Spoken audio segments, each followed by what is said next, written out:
এই যে পটল ভর্তার ভিতরে হলুদ, মরিচ, ধনিয়ার গুঁড়া, কাঁচামরিচ, লবণ দিয়ে পেঁয়াজ দিয়ে দিলাম।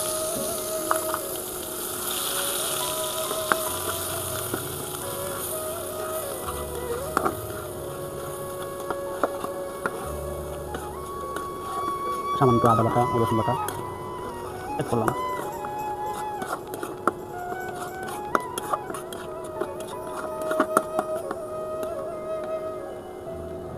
সামান্য একটু পানি অ্যাড করলাম যাতে আদা রসুন গন্ধ না হয়।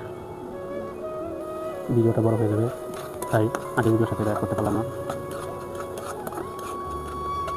এইভাবে সবাই পটল ভর্তা খাবেন, অনায়াসে 2 প্লেট ভাত খেতে পারবেন।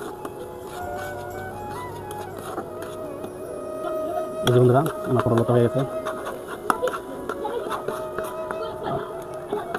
কি সুন্দর গ্রাম, কড়াইটা খুব ভালো হয়ে গেছে।